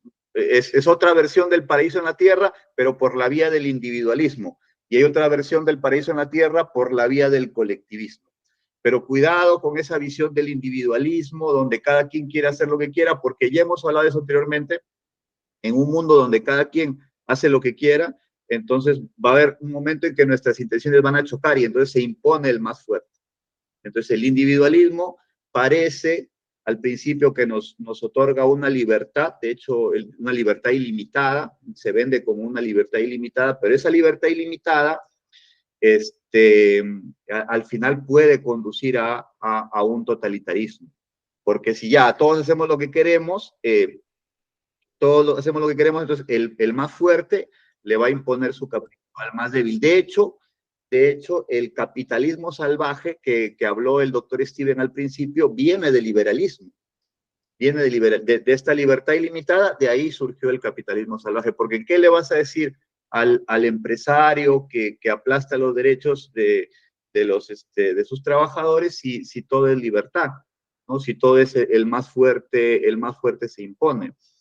Y creo que en este caso del liberalismo y el socialismo, el individualismo y el colectivismo, podemos presenciar un proceso donde veremos que los extremos se tocan, porque se puede apelar a un colectivismo, pero el colectivismo requiere de una élite fuerte que gobierne, ¿no? Y esa élite fuerte sí puede ser individualista. Entonces se puede crear un sistema con lo peor de ambos, con lo peor del individualismo para la élite y con lo peor del colectivismo para la masa, digamos.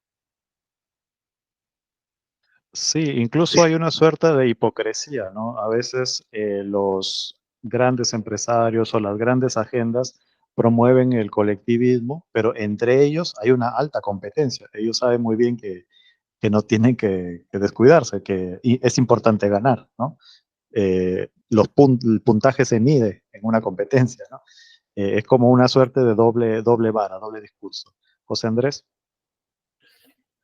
Claro, el colectivismo es importante muchas veces, por ejemplo, para ponerlo en términos sencillos, en un partido de fútbol, ¿no?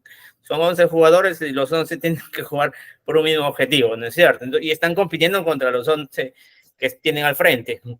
Pero llevar las cosas al extremo tampoco es bueno, ¿no? O sea, extremismos. Pero,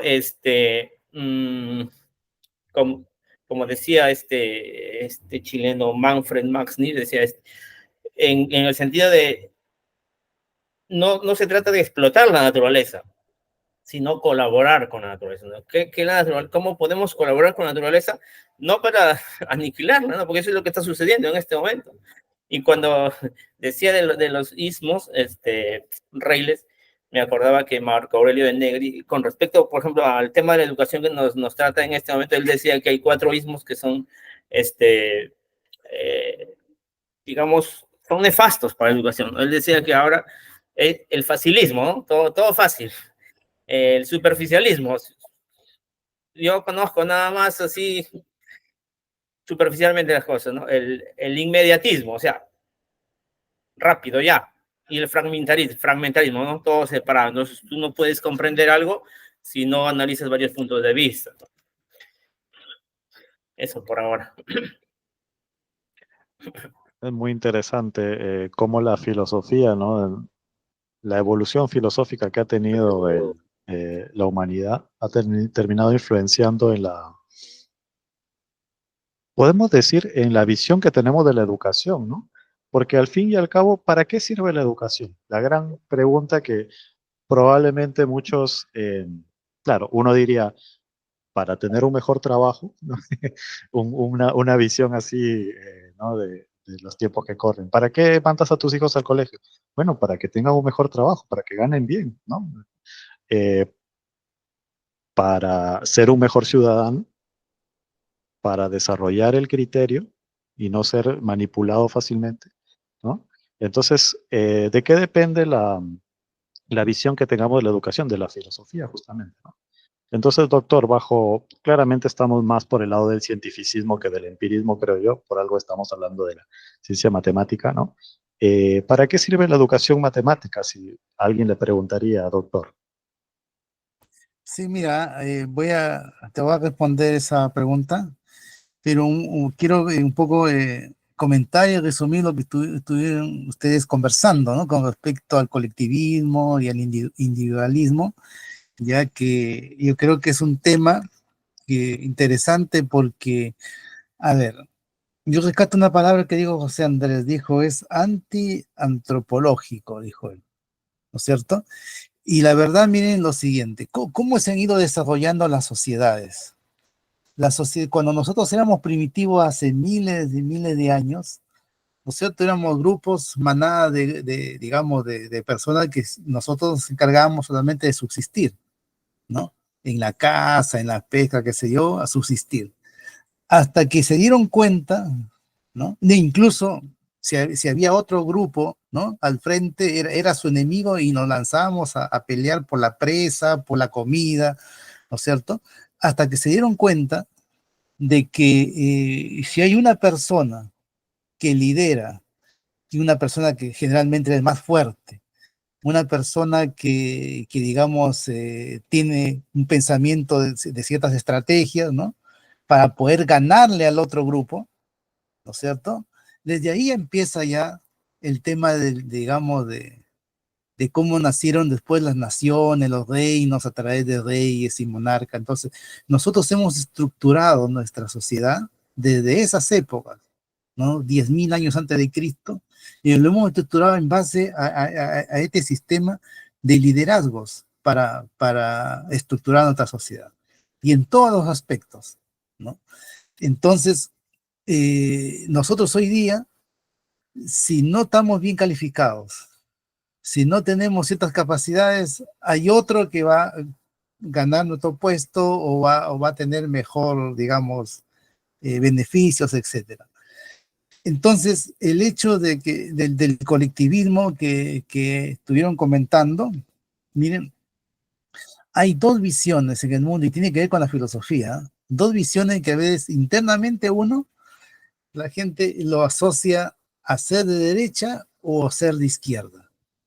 El colectivismo está asociado al izquierdismo, totalmente, ¿no? La suerte de que todos seamos seres iguales.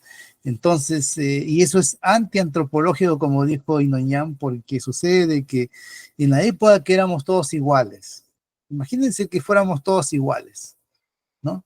Yo les pregunto, si todos fuéramos iguales, entonces, ¿quién sembraría nuestra alimentación? ¿Quién haría nuestras casas? ¿Quién sería un trabajador para el desarrollo del resto de personas? Si todos vamos a ser iguales. Entonces, siempre en nuestra sociedad se ha ido estructurando así. Siempre hay personas, hay obreros, hay trabajadores, hay artesanos, hay profesionales, después vienen los militares, después vienen los reyes, los presidentes y así. Lo hemos estructurado así y de esa manera hemos constituido nuestras sociedades. De esa manera. Ahora, siempre con élites. Entonces, el colectivismo, para instalarse en el colectivismo, necesita también una élite. Lo vemos en Cuba. Necesita una élite. Entonces, ¿qué pasa con la otra visión? La otra visión es que la persona pueda competir, ¿no? Y ganarse, digamos, su nivel de acuerdo a sus capacidades. Esa es la otra visión, que es la versión de los que están del lado de la derecha. La derecha piensa así. Piensa que cada persona tiene que tener por sus méritos, ¿no? Y si está por encima de los demás es porque, bueno, tiene los méritos para hacerlo y, ¿no? Está un poquito más centrado a lo que es el ser humano, a cómo hemos estructurado la sociedad. Entonces el problema, yo creo, no radica, son dos visiones diferentes, ¿no? Pero los excesos es el problema, como ya hayan comentado ustedes, los excesos, ¿no? Porque puede haber un dictador de derecha, puede haber una persona, digamos, antihumana, ¿no es cierto?, que puede liderar bien un país, pero violar los derechos humanos, por ejemplo. Ahí entra la educación. En ese momento necesitamos que las personas, todos, no solamente los gobernantes, los líderes, sino que tengan educación. Educación matemática, educación científica, educación valórica, ¿no? Nosotros, en nuestra sociedad, ¿cómo hemos estructurado nuestra educación? En base digamos, a que el chico se forme tratando de, digamos, de seguir protocolos, por un lado, ¿no? En eso lo estamos formando, prácticamente con poco conocimiento, ¿no? Y además de eso, decirle de que, de que con eso va a obtener mejor ingreso económico, o sea, se van por el lado del bienestar, digamos, económico que pueda dar tener una profesión y todo lo demás, ¿no? Y se dice que eso es educación. Entonces yo en eso estoy totalmente en desacuerdo, ¿no? Para mí, por ejemplo, para mí una cosa es educar, que tiene que ver con valores, con principios, con formación crítica, etcétera, formación científica, y otra cosa es instrucción. Uno puede ser un buen ingeniero, puede ser un investigador, una persona con alta instrucción, pero puede ser un corrupto, puede ser una persona que hace daño a los demás, o sea, son dos cosas diferentes. Y la educación empieza por casa, por los padres, la sociedad.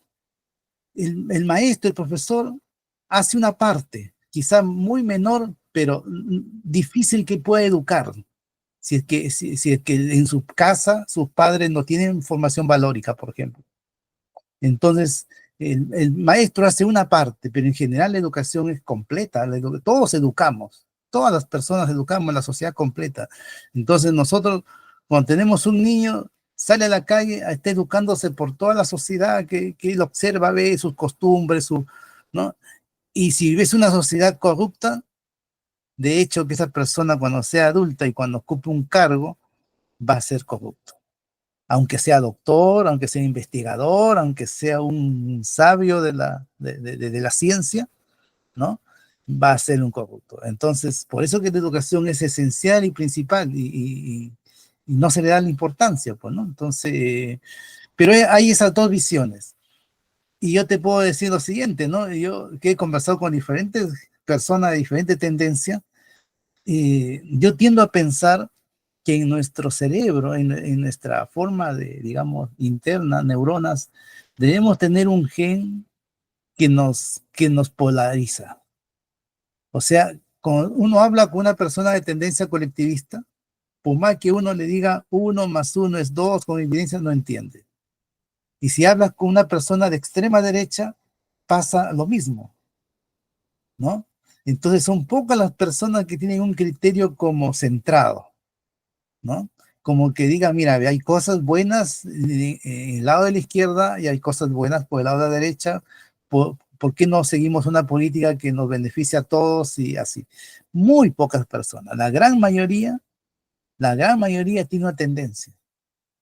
Siempre, ¿no? Digamos, es una cosa que todavía no se ha descubierto este gen que estoy hablando, pero sí lo que hay son estudios psicológicos, sí. Eso sí se ha hecho en Alemania, en donde han puesto personas de ambas tendencias y simplemente querían saber los psicólogos qué grado de empatía se tiene con, digamos, ¿no? Y ahí se han dado cuenta de manera evidente que la gente que es del lado de la izquierda son un poco más sectarios, un poco más cuadrados en sus, digamos, en sus principios, poco dialogantes, mientras que el otro lado es diferente, ¿no?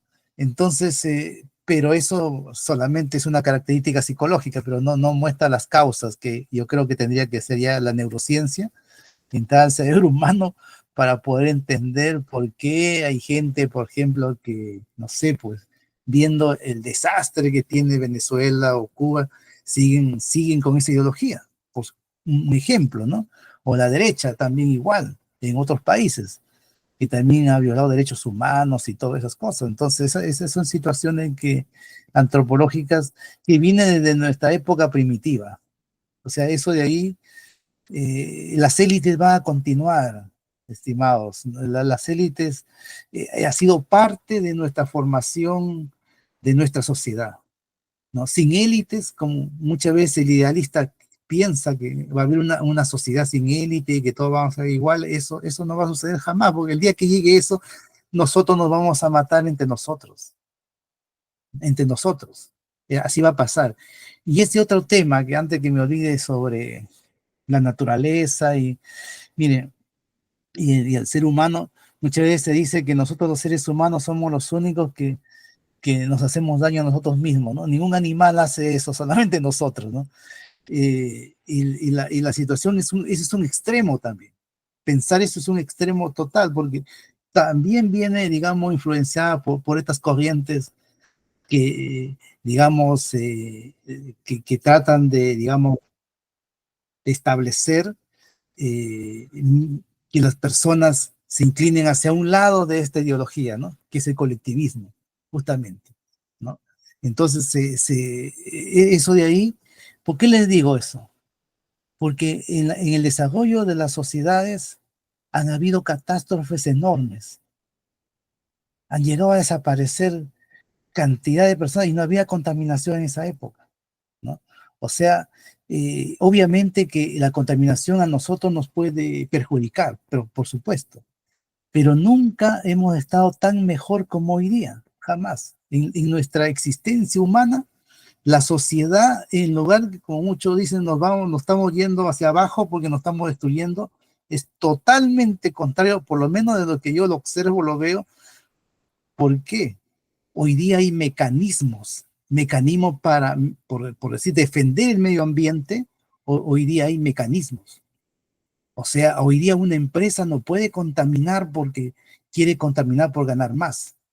Lo que sucede es que hay países donde sus parlamentarios no hacen las leyes que corresponden, ¿ya? Porque sus parlamentarios se venden ante las grandes empresas, porque la empresa cuando no contamina gana más, pues. Pero hay países que controlan. Anda Noruega, anda Finlandia, aquí mismo Chile, a ver si la empresa contamina y no paga nada. Tiene que indemnizar, lo cierran a la empresa, o sea, hay medidas para no contaminar, pero nosotros los países, pues no hacemos eso, pues no. Algunos países se venden, que se ese es el tema de los parlamentarios, pero no digamos, al ser humano, digamos, vivimos en el mejor de los tiempos. Imagínense, hoy día, ¿cuál es el rango de vida de hoy día? 80 años, hoy día. Hace poco era 60 años, hace poco, ¿no? Y antes era 40 años, o sea, y hoy día tenemos avance tecnológico, tenemos avance médico, tenemos un montón de derechos, ¿no? Tenemos un confort. ¿Quién en la época del siglo pasado tenía pues una ducha, un baño, tenía pasta dental, o sea, estamos en una época, sino que no lo valoramos, pues no sé, qué es lo que pasa en el ser humano, ¿no? Nunca hemos estado tan mejor como hoy día. Nunca hemos viajado tanto, nunca hemos tenido más derechos que hoy día. Lo que sucede es que hay países que no han avanzado en esos temas. Y Perú es uno de ellos, pues. No ha avanzado en esos temas. ¿Por qué no avanzan? Porque sus propios parlamentarios, la propia gente que gobierna, no hace el trabajo que tiene que hacer, se corrompe, ¿no? Se corrompe inmediatamente, entonces no hacen las leyes como deben ser. Pero hay países que sí se cumple todo y no se contamina y viven una vida en paz, tranquila. Por ejemplo, los países europeos, pues, ¿no? Los países nórdicos son ejemplos de ese tema, ¿no? Son, ¿por qué? Porque sus parlamentarios, sus presidentes, su clase política son gente que pone las reglas claras, por ejemplo, en el tema de la contaminación. Hay cosas que hoy día están superadas en otros países, pues. O sea, se firma, digamos, contratos bien específicos, en la minería también, ¿no? En donde la contaminación tiene que reducirse al mínimo, por ejemplo. Yo por eso veo el el ser humano, dicen, dos veces, digamos, dice, se hace daño a sí mismo. Yo no creo así tanto, ¿no? Yo pienso que algunos seres humanos, los que están en la élite política de ciertos países, sí, pues, ¿no? Porque una ambición de dinero, no sé, pues, por qué lo hacen, ¿no? O no están preparados para el cargo también, podría ser, son muy manipulables digamos, estas empresas que manejan altos recursos económicos y no hacen el trabajo que debe hacerse, ¿no? Lamentablemente eso es lo que sucede, ¿no?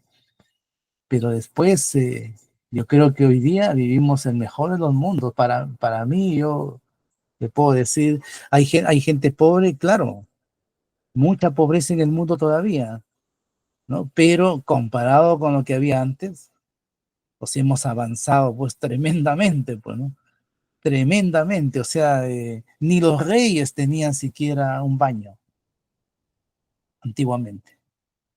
Ni los reyes tenían champú para lavarse la cabeza, ya lleno de piojos en esa época, imagínense. O sea, y uno los ve con su peluca, bien elegantes, no se bañaban, eh, porque no había, pues, alcantarillado, no había agua potable, no había nada de eso. O sea, ¿cómo podemos decir que estamos peor? Lo que sí se ha complejizado es un poco nuestro nivel de vida porque hay tanta cosa que uno puede acceder y comprar y necesitamos ganar más dinero. Eso sí, sí ha pasado, pero eso ya es parte, digamos, de nuestra filosofía de vida, producto de nuestra educación también, ¿no? La verdad que el ser humano necesita muy poco para vivir.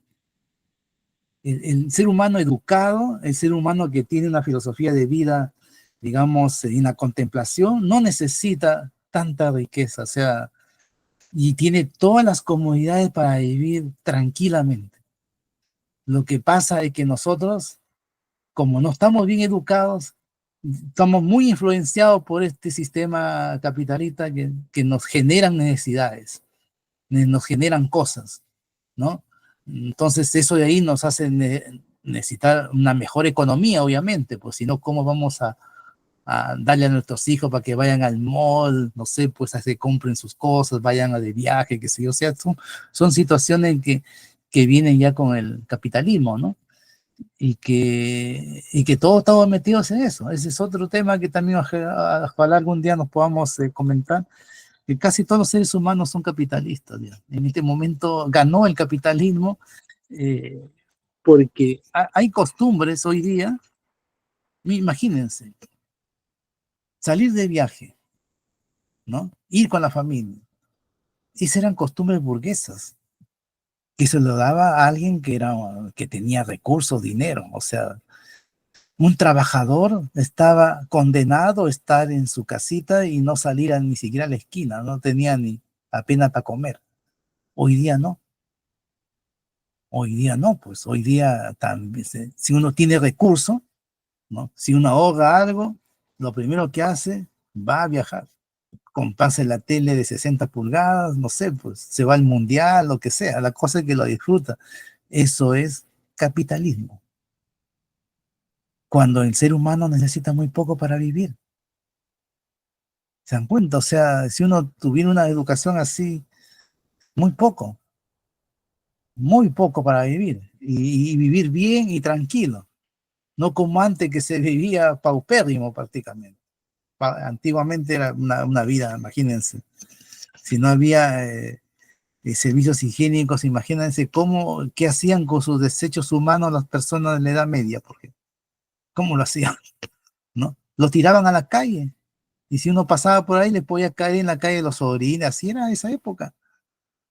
La gente vivía 40 años, la gente se moría de cosas que hoy día ninguno se muere, porque hoy día le da un apendicitis a una persona, se hay una operación, le da una enfermedad que hoy día hay muchas enfermedades ya curables. En esa época nada. Te da una pandemia, olvídense, la pandemia mataba millones de personas. Millones de personas. Hoy día no es así. Entonces, nuestra educación, nos falta una mejor educación, obviamente, pero el desarrollo humano, ni qué decir, ¿no? El desarrollo humano, son ciertas personas, claro, hacen daño, pero es porque son los dirigentes políticos los que no hacen el trabajo, ¿no? Hay otros países que ya han superado toda esa cuestión, todo. O sea, y hay élites y todo, pero son élites comprometidos con sus ciudadanos, pues, ¿no? Gente que está bien educada y que quiere el confort y el bienestar de todos, y no en la ambición personal, que es lo que uno observa en muchos dirigentes políticos en Latinoamérica, ¿no? Así es. Reyles. Sí, muy interesantes las reflexiones. Sí, justamente lo primero que decía el doctor Steven acerca del el hogar, ¿no? Como elemento formativo, ¿no? Lo trascendente que es el hogar, y que los profesores solamente hacen una labor complementaria en realidad. Y yo quisiera citar un poco el Catecismo de la Iglesia Católica, está en el numeral 2223. Dice: los padres son los primeros responsables de la educación de sus hijos.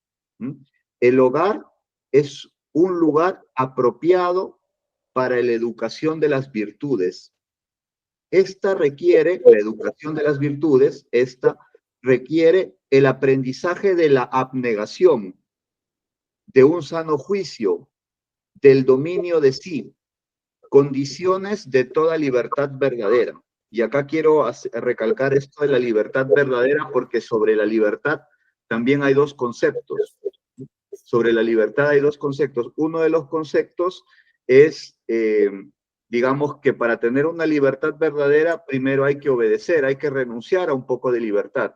Hay que renunciar a comer de un árbol para poder tener la libertad plena de poder comer de todos los árboles. Y hay otro concepto de la libertad, que es la libertad ilimitada, que no te pueden prohibir nada, porque basta que te prohíban un árbol y es como si te prohibieran comer de todos los árboles. Y de estos dos conceptos de la libertad también salen dos modelos educativos. Y uno de ellos, según dice acá en el numeral que leí anteriormente, esto de pensar que el ser humano no tiene una inclinación hacia el mal y solamente hay que darle libertad, ese modelo podría ser muy perjudicial para la persona y para la sociedad. Excelente. Creo que ha sido muy realmente ricas estas reflexiones finales, ¿no? Obviamente hay mucho más por hablar. En los siguientes episodios profundizaremos. Me llama mucho la atención el tema de la antropología, lo hemos mencionado varias veces, que es importante tener una visión antropológica correcta. Como bien dijo el doctor Steven, ahora se están analizando desde temas psicológicos, pero también hay que profundizar en la ciencia de la naturaleza humana. Pero bueno, seguiremos conversando largo y tendido en una siguiente ocasión. Realmente ha pasado el tiempo volando. Y bueno, agradecer a los presentes. Steven, doctor Steven, ¿qué tal la pasó? Muy bien, pues muchas gracias y seguiremos conversando de estos apasionantes temas. Muchas gracias. Gracias, gracias también a usted. Realmente ha estado el debate interesante, muy, como se dice, entretenido. Carlos, ¿qué tal la pasaste? Muy bien, muy contento.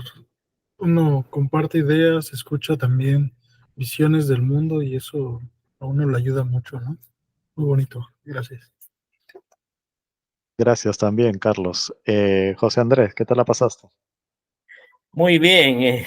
En realidad, es un tema amplísimo, ¿no? Da para muchas sesiones, para bastante debate. Hay bastante hilo que devanar, como se dice. Excelente, muy cierto. Todavía tenemos para desilvanar bastante hilo en este tema. Reyles, ¿qué tal la pasaste? Bien, nos hemos quedado cortos, se han abierto muchos temas, como ya mencionaron todos los presentes, y bueno, espero tener la oportunidad de seguir compartiendo, de seguir nutriéndome pues con sus conocimientos, y todo por el bien pues de nosotros mismos, de nuestra audiencia también, ¿no es cierto? Excelente. Sí, justo hemos hablado de educación y de eso precisamente se tratan estas charlas y también este canal en general. La educación, ¿no? Vista desde una libertad correctamente definida, ¿no? Muy bien, muchas gracias realmente a los que nos siguen. Está muy bien las visualizaciones de esta serie. Se nota que hay mucho interés, aparte que son temas muy interesantes. Y tenemos pues el gran aporte del doctor Steven, que realmente le agradecemos. No dejamos de agradecerle por su excelente conocimiento que nos comparte en estos grandes episodios. Y recuerden darle me gusta y suscribirse. Si desean participar, pónganse en contacto con nosotros. Realmente tratamos de generar una comunidad bastante abierta para poder dialogar sobre estos temas que nos apasionan a todos. Espero que la pasen muy bien. Hasta luego.